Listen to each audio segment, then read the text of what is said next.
What is the most terrifying attack you can possibly imagine? For some, it's the prospect of a nuclear bomb. For others, chemical or biological agents. But among the list of potential outcomes, one option stands by far above the rest.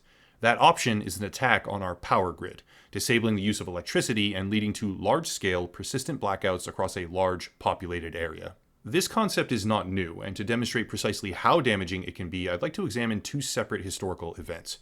First are the 2019 blackouts in Venezuela, after a mainline hydroelectric cable was overloaded, which left nearly all major cities of the country in the dark for over 90 hours. These events were catastrophic, especially considering the unstable reality of Venezuela's economy and political climate. After just one day, a widespread grid failure will threaten food supplies and medical patients. If residents find themselves in more extreme weather conditions, grid failure can mean hypothermia, frostbite, heat exhaustion, or dehydration. Virtually all critical infrastructure relies on the electric grid, from transportation to finance, telecommunications to water treatment.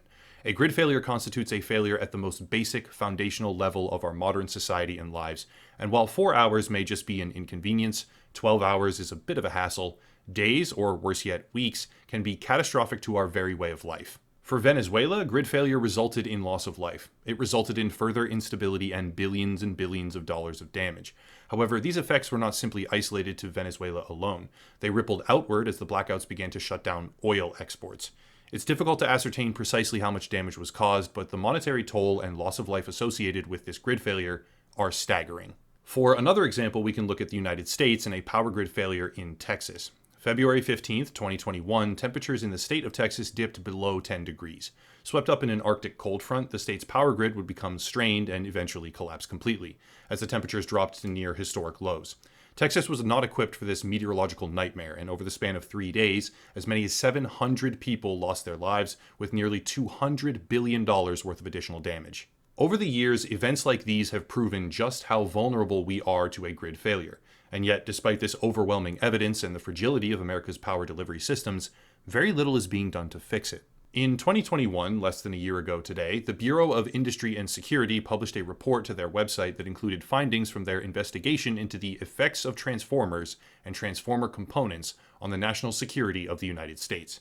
This report delved into a number of issues, but chief among them was the scarcity, impact, and effects of large-scale power transformers on the stability of our entire energy grid. Contained within it, we can read the following, quote, "The failure or destruction of just a single unit can have large impact on U.S. economic, public health, and security interests," end quote, with additional clarity further down stating that these transformers are a critical infrastructure vulnerability. The investigation provides detail on why importing, but not domestically manufacturing, the lion's share of our transformer components has left the United States in a very, very vulnerable position, owing to the alarming lack of critical supply for specific units. Now, the topic of power transformers and their relative importance to our everyday lives is not exactly new.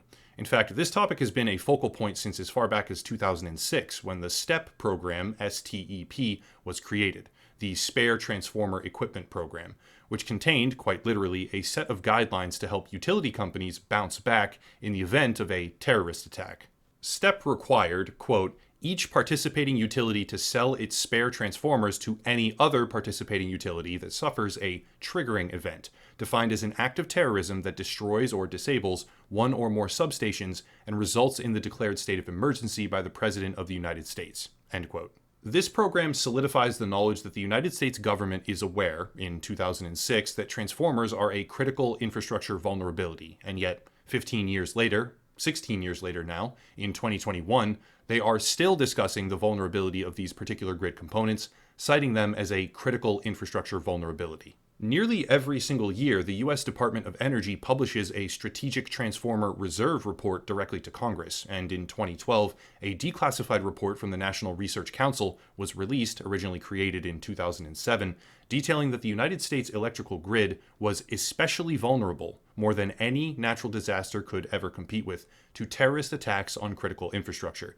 signaling that this is a persistent, enduring, and extremely important issue of national security. Widespread failure of the grid means trillions of dollars in damage, untold and unpredictable loss of life, with global consequences in tow. So why does it all matter? It matters because of the Metcalf transmission substation on April 16th of 2013. Owned by the Pacific Gas and Electric Company, PG&E, Metcalf Substation is a transformer bank that supplies power to a large part of Silicon Valley and the surrounding area of California. On April 16, 2013, early in the morning, there was an attack. For clarity and organization, I will break this down into a minute-by-minute timeline of the events because this truly is the most terrifying attack you never heard of. 12:58 a.m. Inside an underground vault next to Route 101 near San Jose, AT&T fiber optic cables are severed. 1:07 a.m. Additional cables are severed in a local internet service provider's vault near the substation, causing residents of the surrounding area to lose internet access. 1:31 a.m. The only known footage of the attack is gathered by a CCTV camera pointed along a chain link fence on the outskirts of the substation. All that is seen is a flash of light, suspected to be a flashlight signal, and sparks. These sparks are later determined to be from bullets colliding with the fence itself as they pass through it. 6 minutes later, at 1:37 a.m., Pacific Gas and Electric receives a motion sensor warning from the area of fence directly adjacent to the camera and the sparks, believed to be from the sparks themselves. 1:41 a.m. A 911 call is placed by a nearby engineer at a power plant that still had outgoing call capabilities, claiming that he heard massive gunfire. The fiber optic cables that had been severed a few minutes earlier prevented nearly all surrounding areas from making outgoing calls. This engineer was in one of the very few unaffected locations, thus being able to call the police. 1:45 a.m. A full bank of transformers, having overheated after leaking 52,000 gallons of oil out into the substation, triggers an equipment failure alarm at the Pacific Gas and Electric Control Center. 5 minutes later, at 1:50 a.m. precisely, there is another flash of light, believed to be yet another flashlight signal. 1 minute after that, exactly 1:51 a.m., police arrive. There is no sign of suspicious activity, there are no suspects, just a calm, quiet, seemingly normal night. Officers leave shortly after they arrive. Over an hour later, at 3:15 in the morning, a Pacific Gas and Electric worker arrives to survey the situation and investigate why the alarms were actually triggered. He is met with an unknown number of bullet holes, over $15 million worth of damage, stacked rock piles, and over 100 shell casings outside the fence. In a comprehensive investigation, it was found that the stacked rocks were very likely used as a method of scouting the firing position. This is a tactic historically employed by certain very elite military squads, and it also discovered that every single one of the bullet casings had been fully wiped clean of any fingerprints. It was suspected that there had been between 2 and 6 gunmen positioned outside the fence firing well over 100 rounds into the station and specifically aiming for major vulnerable internal transformer components. The attackers were never once caught on camera. 1 minute before the police arrived, they ceased firing, signaled each other, and left. So quickly and so quietly that the officers had no idea anything was even wrong. Before the attack, they had severed specific fiber optic cables that disabled surrounding phones, as well as the bulk of internal substation sensors as well. During the attack, they heavily damaged or outright disabled 17 of the large-scale critical transformers in the substation, and they caused $15 million worth of damage, with frantic efforts by local utility companies to then reroute power through other Silicon Valley stations, and all of this in under 20 minutes.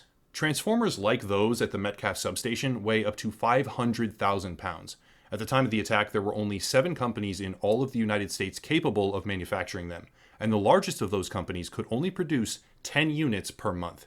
An unknown number of gunmen, in less than 20 minutes, had disabled almost a full month's worth of transformers from 2 out of 7 domestic companies working exclusively on just repairing that damage. There are only roughly 2,000 of these transformers in operation in total. They are the most critical component of our entire electrical grid, and yet these attackers had scouted, attacked, disabled, or destroyed 17 of them in minutes, disappearing into the night. To this day, there is no indication of who carried out the attack or why.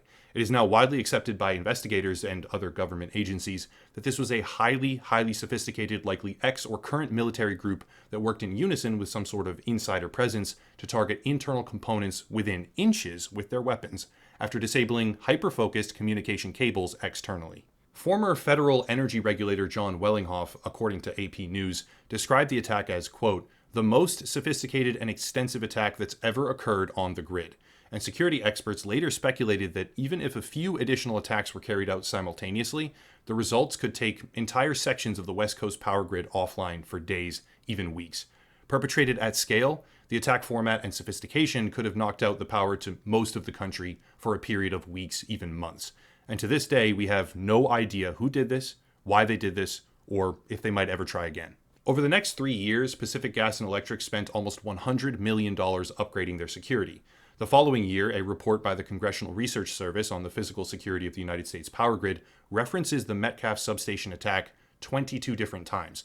And although only a very small number of residents lost power directly because of this attack, the security implications of how cleanly and effectively they have targeted and destroyed 17 of the most critical items in the entire grid structure were terrifying. Since we still don't know who did this or why, speculation has run wild. The attackers were extremely precise and mostly aimed for the transformer's oil cooling systems. Had they adjusted that aim only slightly, even a matter of inches, they could have hit other components of the unit as well and caused it to burst into flames, while also leaking tens of thousands of gallons of oil into the plant itself. They didn't do this. Instead, they caused maximum damage with minimal attention or exposure. And the result? Significant, albeit incomplete and imperfect, security upgrades to that substation and others like it. While the majority of our security apparatus in this country is fixated on cyber warfare and electronic attacks, physical ballistic operations carried out by just a few men with some rifles are clearly capable of doing incredible damage to our infrastructure. My personal belief, this was a false flag. This attack could have been so much worse in so many ways, but the attackers deliberately chose not to make the transformers explode. They were given a dialed-in targeting package by an insider, and the resulting fear spurred many of the existing utility companies to add extra precautions and increase security. Federal experts who examined this attack were from the Joint Warfare Analysis Center in Dahlgren, Virginia, and yet for the next 9 consecutive years, with a $250,000 reward for information from AT&T, the company, nothing more was ever learned. This attack radically changed how our government and our most prominent utility companies manage the security of our grid's most critical components, but it's an attack that most Americans have never even heard of. In the end, we do not know, and likely will never know, who these men were or what they wanted, but we are lucky to this very day that they, and others like them, have not disabled or destroyed massive sections of our electricity grid. Let's just hope the government has taken additional steps in the meantime to mitigate the issue. That's it. If you want to support, there are links down below, primarily locals or Patreon if you want to support the content. Also Odyssey, a YouTube platform alternative, merchandise, social media, another YouTuber to check out, etc., etc. But I'll cut it there and stop rambling. As always, thank you all for watching, and have a nice night.